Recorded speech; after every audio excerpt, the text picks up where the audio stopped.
समीर, रोहन, अदिति और सिमरन एक साथ एगो फिल्म बनावत रहले।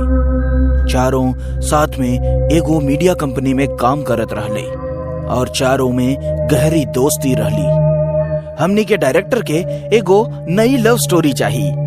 अरे यार, आजकल के लव स्टोरी तो एकदम कॉमन हो गइल बा। हाँ, कुछ यूनिक और अलग कहानी लावे के पड़ी जेकरा से ऑडियंस के मजा आए। हम सुनले बानी शहर के पुराना बंद पड़ल लाइब्रेरी में बहुते सारा किताब रखल बा और उस सब में बहुत सारा अनसुना कहानी बंद बा। लेकिन वो लाइब्रेरी सालन से बंद बाटे, ओजा तक हमनी पहुँचब कैसे? अगर हमनी के वजह से अच्छा कहानी मिल सकेला तो हमनी के कुछ न कुछ उपाय तो जरूर करे के पड़ी। चारों एक रात चुपके से शहर के पुरानी लाइब्रेरी में घुसे के प्लान बनावेले। वो लाइब्रेरी पुराना कब्रिस्तान के पास रहे, जौना वजह से वो लाइब्रेरी के बारे में कई तरह के अफवाह भी फैलल रहे। चारों वो रात हिम्मत जुटाकर लाइब्रेरी जाए के निर्णय लेलन। यार, हम सुनले बानी वो लाइब्रेरी के बगल में ना पुराना कब्रिस्तान बा और लोगन के कहना बा कि वो कब्रिस्तान के आसपास ना कितना लोग आत्मा देखले बाड़े। तू का ये कुल किताबी बात में यकीन करेलू? हमने के लव स्टोरी बनावे के बा, हॉरर स्टोरी ना। अदिति बिल्कुल ठीक कहा ताड़ी। हमने के चुपचाप जाके लाइब्रेरी से कुछ अच्छा किताब लेके वापस आ जावल जाओ, केहू के कुछ पता ना पड़ी। चारों गाड़ी में बैठ के बात करत रहले हाँ और लाइब्रेरी के ओर जात रहले हाँ। तबे अचानक कब्रिस्तान के पास उनकर गाड़ी बंद हो जाला। अरे ये गाड़िया बंद कैसे हो गई? बंद भइल भी त कौना जगह पर? हमनी के बगल में पुराना कब्रिस्तान बा। अरे तू फालतू में डरा ताड़ू। तू लोग लाइब्रेरी के तरफ बढ़ा, हम ही गाड़ी के देखा था नहीं। ओके गाइस, ई सही रही। समीर ऊ कब्रिस्तान के पास गाड़ी के लगे रुक जाला और गाड़ी के ठीक करे के कोशिश करे लागल। अदिति, सिमरन और रोहन पैदल लाइब्रेरी की ओर बढ़े लगले।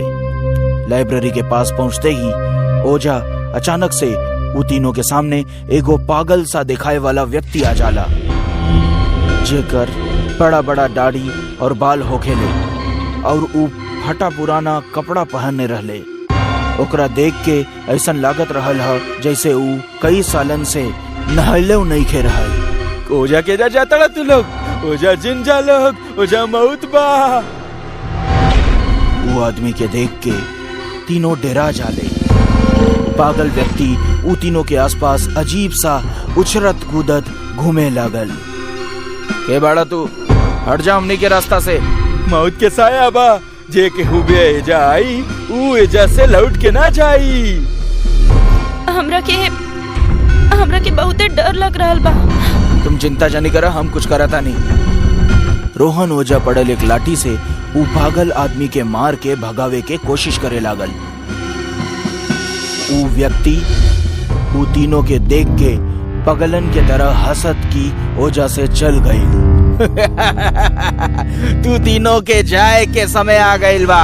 अगर अपन जान बचावे चाहताड़ा तो चल जाए जैसे वरना सब मर जाइए। वो इंसान ऐसन काहे बोलत रहे? अरे यार, तू एक पागल के बात पे विश्वास कर रहा ताड़ू, ओकरा अपन खुद के होश नहीं खे। चलो जल्दी से जौन काम करे आयल रनी वो कर ले जा। तीनों लाइब्रेरी के पीछे वाली खिड़की के शीशा तोड़ के लाइब्रेरी के अंदर घुस जाले। लाइब्रेरी में कई तरह के पुरान किताब पढ़ल रहले ह। वो तीनों लव स्टोरी की किताब ढूंढे लगलन। वो लाइब्रेरी में चारों ओर अंधेरा रहल। तबे अचानक से एक किताब अदिति के पास आके गिर जाली। वो किताब एक सफेद कपड़ा से लिपटल रहे और ओकरा ऊपर कई तरह के धागा भी बंधल रहे। ई कवन किताब बा और ई कपड़ा में काहे लपेट के रखल बा? अदिति सारा धागा और कपड़ा निकाल के वो किताब निकाले ली। वो किताब के ऊपर राजकुमार और वैश्या के प्रेम कहानी लिखल रहे और वो किताब के ऊपर कुछ अजीब सा चित्र भी बनल रहे। अदिति वो किताब के देख के खुद के रोक नहीं खे पौली। तारा के कोनो अच्छा किताब मिलल का? ई देखा, ई किताब के टाइटल कुछ यूनिक लग रहल बा।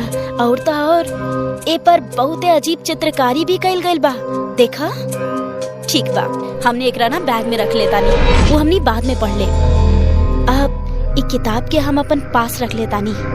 अदिति वो किताब के अपना बैग में रख ले ली। अचानक अदिति के लागल के बैग के अंदर वो किताब अपने आपे खुले लागल और बंद होवे लागल। तबे वो किताब के अपना बैग से बाहर निकल ली और अचानक एक तेज हवा के झोंका आई और वो किताब के पन्ने पलटे लागल। का हो रहल बा? ई सब का हो रहल बा? ई किताब के पन्ना अपना आप कैसे पलट रहल बा? तबे वो किताब के पन्ना पलटब बंद हो जाले। वो किताब के पन्ना एक जगह पे आके रुक जाले।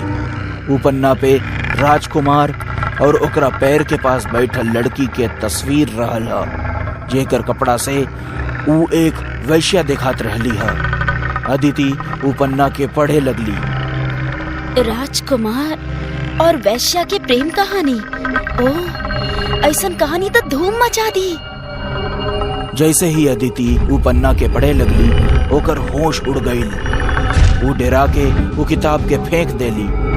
तबे वो देखली कि वो किताब पे बनल वैश्या के तस्वीर ओझा से गायब हो जाला और वो औरत अदिति के सामने खड़ी रहली है। तू तो राजकुमार के प्रेमिका बाड़ू ना, जेकर तस्वीर किताब में रहे, लेकिन तू बाहर कैसे आ गइलो? वैश्या अपने घुंघरू बजावत की अदिति के सर के अपने पैर से दबा देवेली। अदिति के मुंह से आवाज निकला बंद हो गई। अदिति ओकरा से जान के भीख मांगे लगली, लेकिन वैश्या अदिति के सर के अपना पैर तले कुचल देवेली और अदिति के आंख और जुबान बाहर आ गई रहे।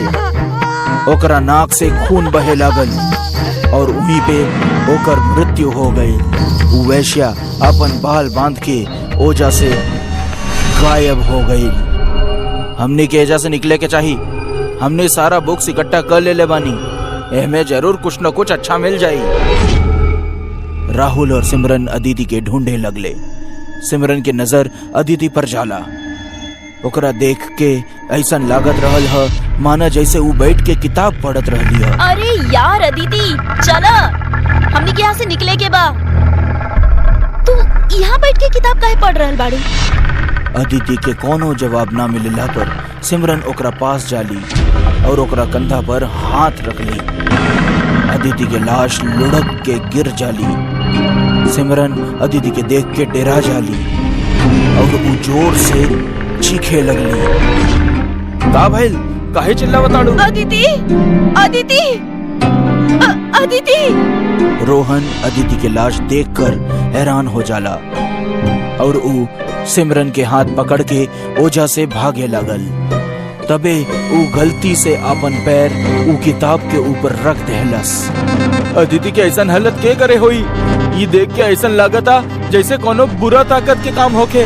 हमने के यहाँ से फौरन निकले के होगी। तबे वो किताब रोहन और सिमरन के पैर में फंस गई और दोनों गिर जाले।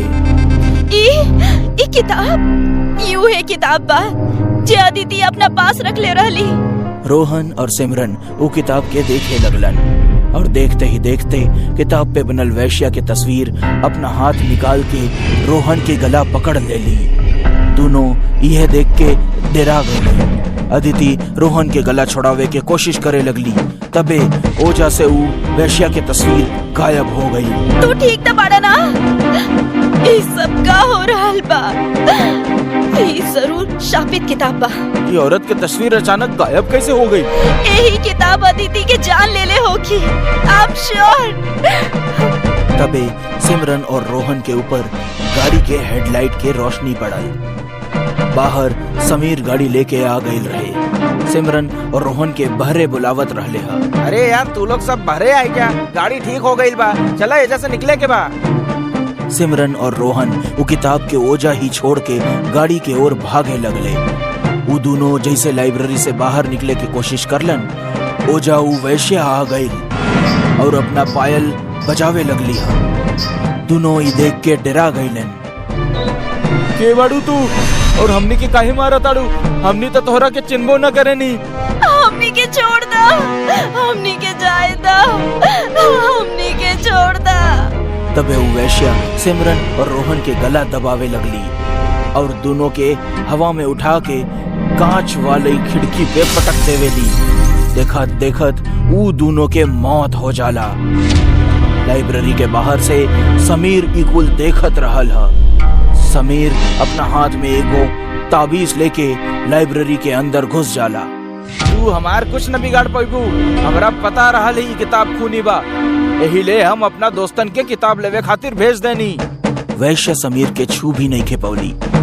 समीर किताब पे ताबीज बांध लेला और वो किताब के अपना साथ गाड़ी में रख कर ले जावे लागल। बेचारा हमार दोस्तन के इहो नहीं के पता रहल कि ई कुल हमार करा धरा बा। अब हमार पिताजी प्रोफेसर मंतोष पांडे के रिसर्च पूरा हो पाई। ई खूनी किताब के राज अब ई पूरा दुनिया के पता चली और पिताजी वैश्या के अपना कब्जा में कर ली हैं। तबे समीर देखेला कि रोड के बीचों बीच वो वैश्या खड़ी बा। वो अपने गाड़ी के स्टीयरिंग घुमावेला और ओकर गाड़ी सीधा जाके कब्रिस्तान के दीवार में टकरा जाला। समीर के वहीं पर मौत हो जाला और वो किताब वहीं कब्रिस्तान के पास एक कब्र में गिर जाली और उन्हें दफन हो जाली।